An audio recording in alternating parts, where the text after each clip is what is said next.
Buenas.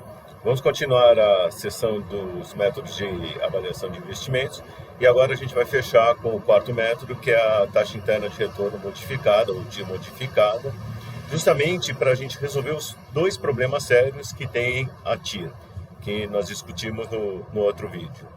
Então, vamos lá. Antes de retomar aquele vídeo, ou melhor, aquele fluxo que a gente já costumou trabalhar, só retomar aqui, os dois principais problemas da TIR é que pode existir múltiplas TIRs, e essas múltiplas TIRs advêm justamente que a gente discutiu das inversões de sinais. Então, aqui tem uma TIR, por causa da primeira inversão de sinal, e se eu tivesse um outro fluxo de caixa aqui na data 4, com outra inversão de sinal, eu tenho uma segunda TIR. E isso pode continuar aumentando. Então, posso ter, se eu tivesse mais um outro fluxo aqui, só para exemplificar, na data 5, eu teria aqui uma terceira taxa interna de retorno. Então, a gente discutiu isso num exercício que a gente fez no Excel, no vídeo da taxa interna de retorno. Então, esse é o primeiro problema que nós vamos atacar. E para atacar, a gente vai eliminar essas inversões de sinal. E o segundo problema é que a TIR só é verdadeira, isso quer dizer, eu só posso entender ela como uma TIR realizável, ou seja, que o meu investidor ou os meus investidores vão obter, se eu puder reinvestir todos os fluxos de caixas recebidos até o final do projeto por uma taxa igual a TIR. Então, vamos discutir como a TIR modificada funciona.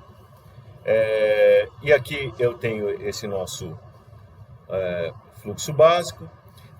Aqui, só para a gente brincar com a TIR modificada, eu vou fazer o seguinte: eu vou adicionar mais um fluxo de caixa, só para a gente ter um exemplo mais genérico, um aqui na data 4, com uma saída de caixa aqui de 20. Só para exemplificar. Então, como que funciona a TIR modificada? Primeiro, a tomada de decisão da TIR modificada é equivalente à da TIR. Isso quer dizer o seguinte, que a gente vai comparar a TIR modificada, a TIR M, ou em inglês Modified Internal Rate of Return, com a nossa taxa mínima de atratividade. Assim como a TIR modificada, ela sai do projeto. E ela é uma taxa, um percentual, assim como a taxa mínima de atratividade. A taxa mínima de atratividade, quem define são os investidores, ou diretamente eles mesmos conversam entre si e definem, ou através de, por exemplo, conselho de administração. Então, se isso acontece aqui, para este caso aqui, a decisão vai ser aceita ou investir. Se a TIR modificada for menor que a taxa mínima de atratividade, então a decisão é rejeita, ou seja, o retorno que eu vou obter, ou que eu espero obter, eu não tenho certeza, aí que vem a questão do risco, pode ser menor que minha taxa mínima, então não desejo fazer com esse projeto. Muito bom. Aí o que a gente vai fazer? Como que atua a TIR modificada? Ela também é uma taxa de retorno, e a ideia dela é resolver os problemas da TIR. Então, o que a gente faz? Primeiramente, a gente vai criar um novo fluxo de caixa. Então, é um fluxo de caixa justamente que eu vou chamar aqui de modificado. Esse fluxo modificado, isso é muito importante, ele só serve para o cálculo da TIR modificada. Ele não pode ser usado para nada mais do que o cálculo da TIR modificada. Ou seja, pegou fez o fluxo modificado, chegou na TIR modificada, rasga, queima, joga fora, você não usa esse fluxo para mais nada. Ele não é o que vai acontecer com o projeto, ele é simplesmente um cálculo auxiliar. Então, eu vou trabalhar com o fluxo modificado para nós chegarmos na TIR modificada, mas ele não pode ser usado para nada mais além do cálculo da TIR modificada. Então, esse fluxo modificado, ele tem que ter as mesmas características do fluxo original. Isso quer dizer, ele vai ser designado também em anos, ele deve ter o mesmo número de períodos do fluxo original, então 0, 1, 2, 3, 4 períodos. Senão ele vai perder a ligação com o fluxo original, o retorno do investimento. Então eu preciso ter essa mesma ligação.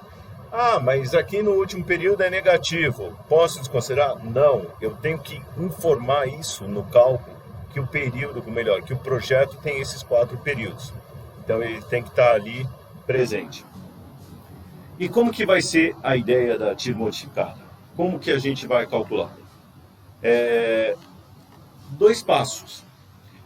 O primeiro, a gente vai fazer o seguinte: os fluxos de caixa positivos, então esses 3 fluxos de caixa positivos, a gente vai enviá-los, vai mandá-los para o futuro, para a data final do projeto. Então a gente já viu o cálculo de valor presente, os fluxos aqui positivos a gente vai mandar para o futuro, por uma taxa que a gente já vai discutir. Os fluxos de caixa negativos a gente vai trazer a valor presente. Então, e somar todos eles. De tal forma que no final das contas nós vamos ter neste projeto modificado somente 2 fluxos de caixa, um negativo e um positivo. Então eu vou ter um negativo grande, então aqui valor presente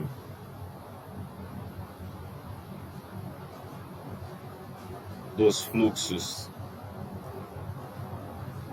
de caixa, dinheiro vivo, negativos.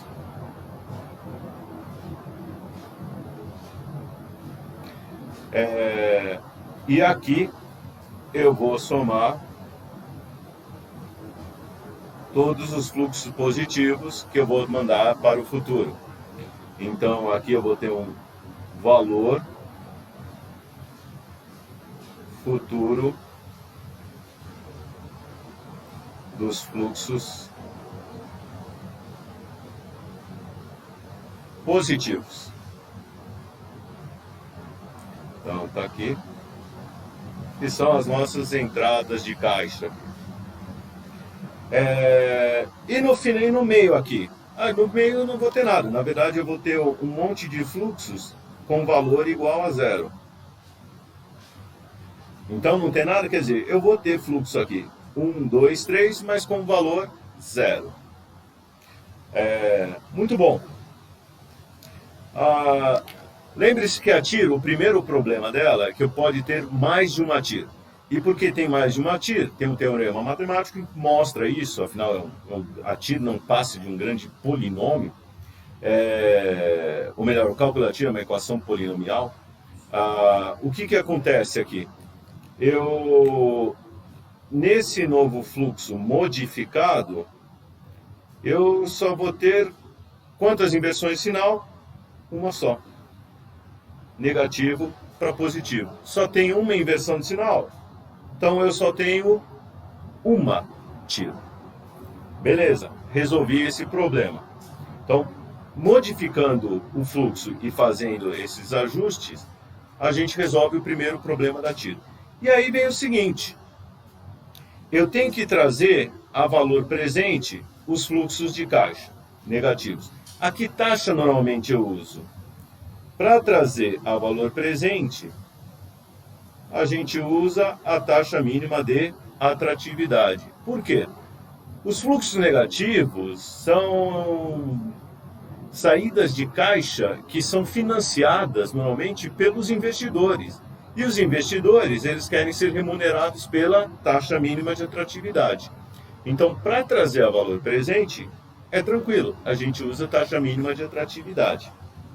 E aí vem a segunda parte. Aí os fluxos positivos, que taxa a gente usa? Aí a gente pode usar a taxa mínima de atratividade ou alguma taxa de mercado. Aí quem vai definir são justamente os investidores. O que acontece? Ah, legal, eu tenho uma taxa mínima de atratividade, mas esse dinheiro que eu vou receber no tempo, eu, por exemplo, como investidor, vou aplicar em outras coisas. Vou aplicar na taxa DI, vou aplicar em títulos do governo para ganhar a taxa Selic. Eles têm que definir isso daí. Isso normalmente acontece quando esse dinheiro que é recebido não fica na empresa. Existem alguns casos, alguns negócios, por exemplo, o pessoal que investe em private equity, ele tem uma ligação de médio e longo prazo na empresa. Então, muitas vezes ele faz o investimento, mas depois do que recebe, ele já vai devolvendo para os investidores, então para os chamados limited partners. Então, nesse caso, ele não vai reinvestir no próprio negócio. Mas, normalmente, o dinheiro que é recebido, ele fica uma parte ou totalmente na empresa para reinvestir. Existe, inclusive, uma teoria chamada para financiamento das empresas ou estrutura de capital, chamado pecking order, ou ordem hierárquica, dizendo que a empresa primeiro se financia usando os recursos gerados internamente. O que são os recursos gerados internamente? É o dinheiro que você ganha dos projetos que está desenvolvendo. Então, uma boa premissa aí é falar o seguinte: olha, já que eu vou usar para financiar os novos projetos o dinheiro recebido internamente, usar a TMA é uma boa alternativa. Inclusive, é interessante até usar a TMA para investir os fluxos futuros, porque é a premissa que existe também no valor presente líquido. Quando eu uso o método valor presente líquido, o que acontece? Tem uma premissa lá escondida, que é o seguinte, que eu posso trazer os fluxos a valor presente pela TMA e eu posso mandar os fluxos para o futuro pela TMA, pela taxa mínima de atratividade. Então, se eu usar a TMA para mandar para o futuro e trazer a valor presente, o resultado da nossa TIR modificada vai ser 100% compatível com o VPL. Se eu usar uma taxa de mercado aqui, eu posso, mas aí eu perco a compatibilidade com o VPL. O que quer dizer isso? Quer dizer que o VPL vai começar a dar um resultado e a TIR modificada um resultado diferente. Não é normalmente o que a gente quer. Por isso a recomendação é, a menos seja uma situação excepcional e especial, use a TMA também para mandar para o valor futuro. Muito bom. Com isso, vejam, a TMA é uma taxa que a gente tem acesso, é uma taxa que os investidores definiram. Logo, resolvi também o segundo problema da TIR, que é o problema do reinvestimento, que a TIR só era válida se eu consigo reinvestir por uma taxa igual à TIR. Então, veja, quando eu uso a TIR modificada, eu resolvo o problema das múltiplas TIRs e resolvo o problema do reinvestimento. Por isso, se você vai analisar o projeto, ao invés de utilizar a TIR, use a TIR modificada. Você vai chegar numa taxa de retorno, uma taxa que você pode fazer as comparações. Usando a TMA para mandar no valor futuro, a TIR modificada ainda vai ser 100% compatível com o VPL. Então, é uma taxa que você pode, entre aspas, colocar a mão no fogo. Muito bom.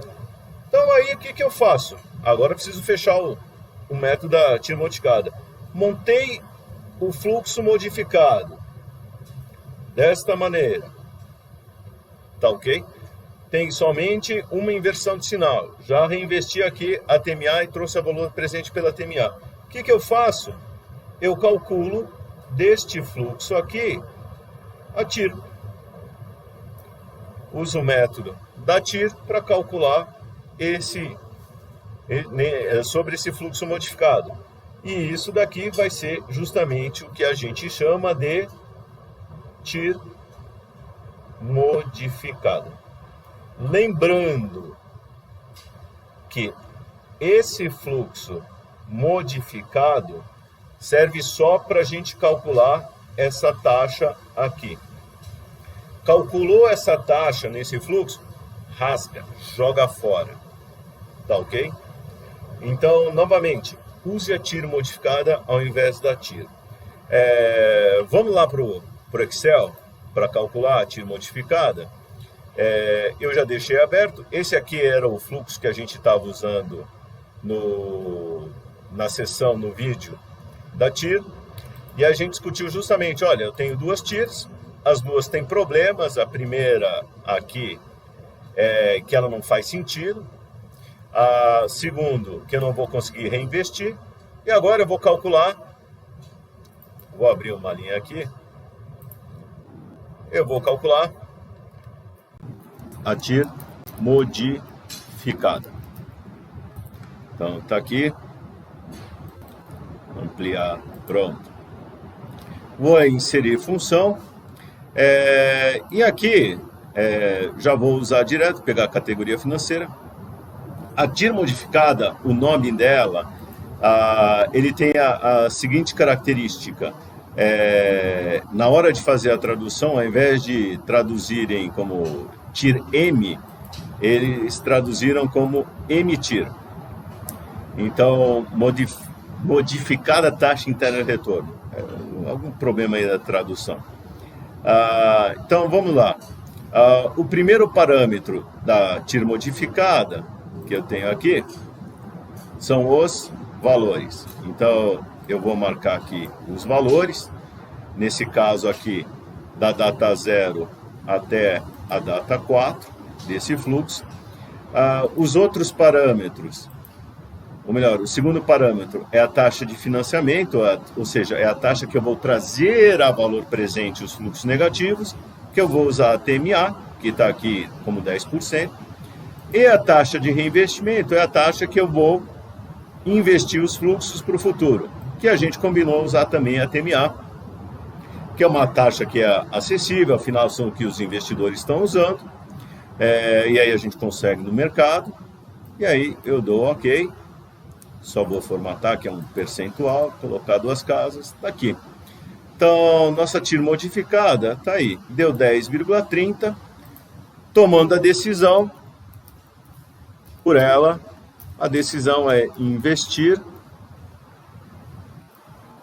pois a TIR M é maior que a taxa mínima de atratividade, que é 10%.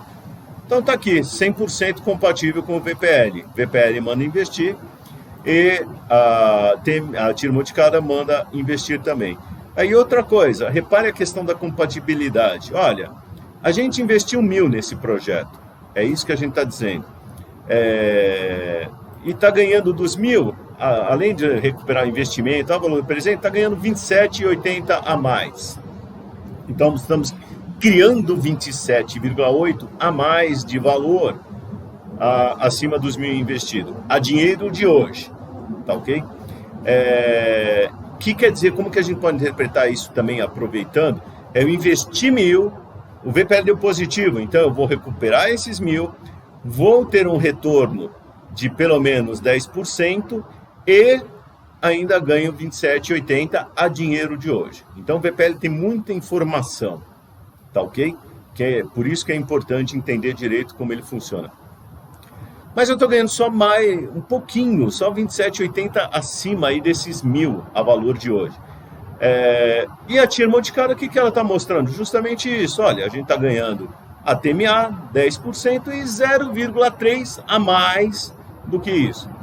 Então, aí é a compatibilidade que a gente vê do VPL com, ou melhor, da TIR modificada com o VPL. Por isso, a recomendação é justamente essa. Ao invés de você calcular a TIR, usa a TIR modificada. É um número que você pode informar, que ele faz sentido, ele é compatível com o VPL, você não vai estar cometendo erros, tá ok? E você não faz a bobagem de falar que, olha, puxa, minha TIR dá 36,5, que todo mundo sabe que não vai acontecer isso, tá ok? Muito bom. Pessoal, espero que vocês tenham entendido, aproveitado e como funciona a TIR modificada. E veja os próximos vídeos, onde a gente vai entrar mais em outros aspectos aqui, como a construção dos fluxos de caixa. Agora que a gente já conhece os métodos, podemos destrinchar esses fluxos. Tá bom? Até mais!